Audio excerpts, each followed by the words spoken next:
जय श्रीमन्नारायण दोस्तों आज की इस वीडियो में आप सुनेंगे वैशाख मास महात्म्य के 21वें अध्याय को। तो आइए प्रेम पूर्वक सच्ची श्रद्धा के साथ भगवान श्री हरि विष्णु और माँ लक्ष्मी का ध्यान करके कथा को प्रारंभ करते हैं।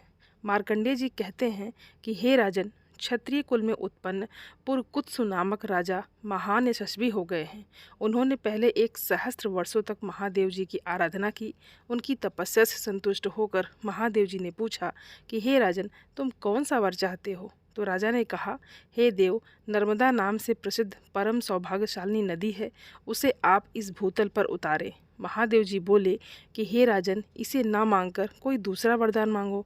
अब इतना सुनते ही वे महाभाग क्षत्रिय पुरकुत्स मूर्छित होकर पृथ्वी पर गिर पड़े।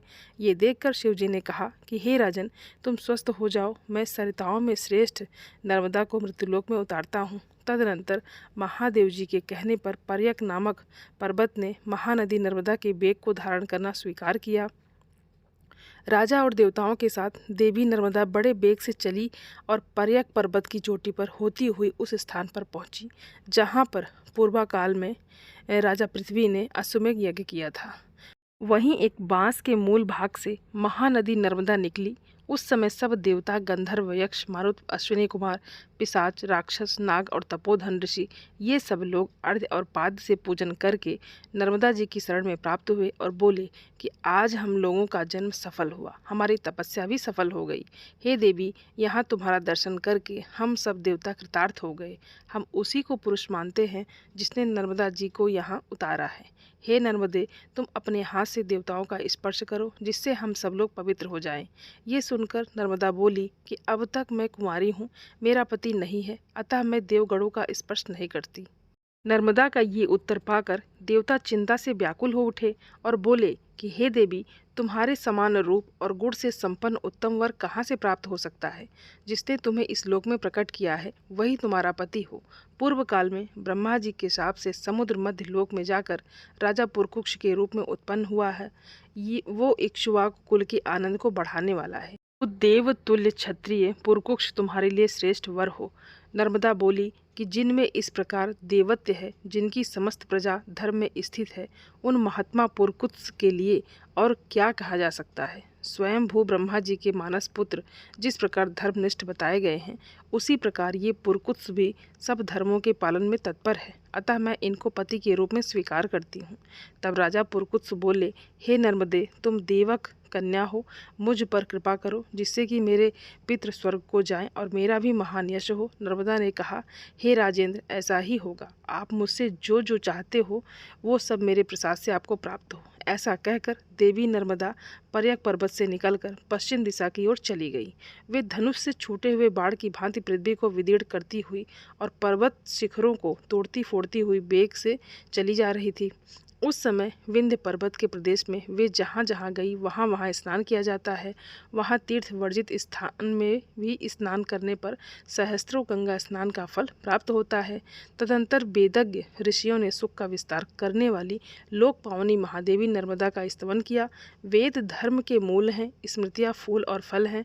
अग्निहोत्र, पारायण, पुण्यात्मा द्विज उस फल का उपभोग करते हैं, परंतु वे भी नर्मदा को स्वर्ग की सीढ़ी समझकर उसका सेवन करते हैं। जहाँ जहाँ भगवान शिव के शुभ मंदिर के समीप पुण्यमय नर्मदा विद्यमान है, वहाँ वहाँ नर्मदा नदी के स्नान का फल 1 लाख गंगा स्नान के समान होता है।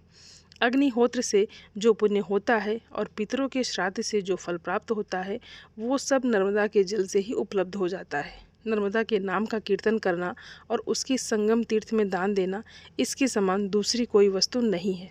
जो बुद्धिमान प्रातःकाल उठकर नर्मदा नदी का स्नान करते हैं, उनका पहले जन्म का और इस जन्म का किया हुआ पाप नष्ट हो जाता है। कोई भी मनुष्य यदि नर्मदा में जहाँ कहीं भी स्नान कर लेता है, उसका किया हुआ 100 जन्मों का पाप तत्काल ही नष्ट हो जाता है। जो नर्मदा के तट पर मृत्यु को प्राप्त होता है, वो भगवान शंकर के स्वरूप को प्राप्त होता है। जहाँ नर्मदा नदी नहीं है, वहाँ पापों का प्रायश्चित करने की प्रेरणा की जाती है, परंतु नर्मदा जल प्राप्त होने पर तो प्रायश्चित की आवश्यकता ही नहीं रह जाती है। विंध्यगिरि पर्वत के 8 मानस पुत्र बताए गए हैं, जिनमें पर्यक प्रथम है। उसे सर्व सब पर्वतों में श्रेष्ठ जानना चाहिए। नर्मदा के 150 स्रोत कहे गए हैं। आधे कोस के तृतीय भाग अर्थात 587 गज की चौड़ाई में उसकी धारा बहती है, ऐसा विज्ञ पुरुषों ने बताया है। हे युधिष्ठिर, परमेश्वरी नर्मदा ने देवताओं और मनुष्यों के हित के लिए स्वयं ही अपने आप को धारण किया है। वे समस्त सरिताओं में श्रेष्ठ हैं और संपूर्ण जगत को तारने के लिए ही यहाँ अवतीर्ण हुई हैं। उनके तट पर स्वर्ग और मोक्ष दोनों ही स्थित हैं। मार्कंडेय जी आगे कहते हैं कि नर्मदा के उत्तर अनंतपुर नामक एक स्थान है, जहाँ सब पापों का हरण करने वाला अनंत सिद्ध नामक लिंग है। उस अनंतपुर में ही वो श्रवण तीर्थ, कौबेर तीर्थ, घनत तीर्थ, मणिभद्र तीर्थ और यज्ञ तीर्थ है, जो परम पवित्र, सर्वलोक प्रसिद्ध, मनोवांछित फल देने वाले तथा मोक्षदायक हैं। वहीं ऋषियों के परम पवित्र आश्रम भी हैं, जो सर्वदेवमय एवं शुभ हैं, जहाँ सावर्णी, कौशिक, अगमर्षण, साकल्य, कुशाकर्ण, सरभंग, अग्निगर्भ ये तथा और भी बहुत से उत्तम व्रत का पालन करने वाले महर्षि रहे थे, जो तपस्या करके इस नर्मदा तीर्थ के महात्म से स्वर्गलोक को प्राप्त हुए हैं। ऋषियों में श्रेष्ठ वाल्मीकि जी ने भी इसी तीर्थ के प्रभाव से ब्रह्म तेज से संपन्न शरीर प्राप्त किया था। ये सभी तीर्थ संपूर्ण लोकों को पवित्र करने वाले और श्रेष्ठ हैं। पर्यक पर्वत से पश्चिम जहाँ तक अनंतपुर का क्षेत्र है, वो परम शुभ है। इसके भीतर जिनकी मृत्यु होती है, वे दान धर्म से रहित हो तो भी 14 इंद्रों के समय तक स्वर्गलोक में प्रतिष्ठित होते हैं। तदनंतर दुपेश्वर नामक उत्तम तीर्थ हैं, जो व्यास तीर्थ कहलाता है। वहाँ स्नान करके मनुष्य अश्वमेघ यज्ञ का फल पाता है। वो इच्छा अनुसार उत्तम फल देने वाला श्रेष्ठ तीर्थ है। द्वीपेश्वर में स्नान करके जो वृषभ दान करता है अर्थात बैल दान करता है, वो स्वर्णमय विमान से स्वर्गलोक में जाता है। जो मनुष्य कार्तिक के कृष्ण पक्ष की चतुर्दशी तिथि को उपवास करके इंद्रियों को संयम में रखते हुए वहाँ भगवान शिव को स्नान कराता है, वो सब पापों से मुक्त होकर रुद्रलोक में सम्मानित होता है।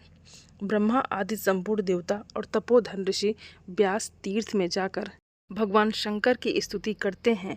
दूसरे भी जो सिद्ध गंधर्व, किन्नर और नाग आदि हैं, वे नाना प्रकार के स्तोत्रों से भगवान शंकर का स्तवन करते हुए कहते हैं कि जिनके हाथ में शक्ति है, जिनके समान शक्तिशाली वीर दूसरा कोई नहीं है, वे समस्त देवताओं द्वारा आराधित और पूजित सुरश्रेष्ठ भगवान भूतनाथ, जिसको चाहे ऊंचा उठा सकते हैं और जिसे चाहे अवनति में डाल सकते हैं, जिनके एक बाण से त्रिपुर भस्म कर दिया गया, जिनके ललाटवर्ती नेत्र द्वारा देखने मात्र से कामदेव भस्म हो गया और जिन्होंने अपने श्रेष्ठ त्रिशूल से अंधकासुर को चीर डाला, उनके साथ कौन विरोध कर सकता है।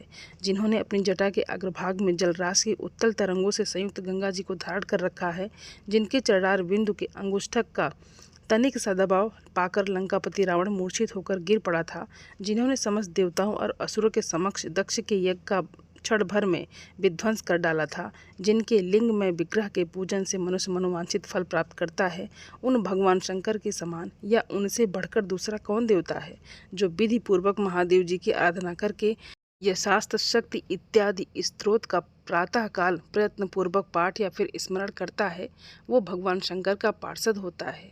जो इस स्त्रोत का महादेव जी के समीप पाठ करता है, उसके ऊपर व्यासेश्वर शिव तथा नर्मदा दोनों ही प्रसन्न होते हैं। तदंतर उत्तम व्रत का पालन करने वाले मुनियों तथा व्यास जी ने नर्मदा तट पर पितरों का श्राद्ध किया और यहाँ श्राद्ध करने से पितृ 12 वर्षों तक तृप्त रहते हैं। आज की कथा यहीं पर समाप्त होती है और उम्मीद करती हूँ ये वीडियो आप सभी लोगों को अच्छी लगी होगी और आप सभी सनातनी भाई बहनों से मेरा विनम्र निवेदन है, मेरे चैनल को सब्सक्राइब ज़रूर कर लें और वीडियो को लाइक और अपने फैमिली फ्रेंड के साथ शेयर ज़रूर करें। आप सभी को जय श्रीमन नारायण। धन्यवाद दोस्तों।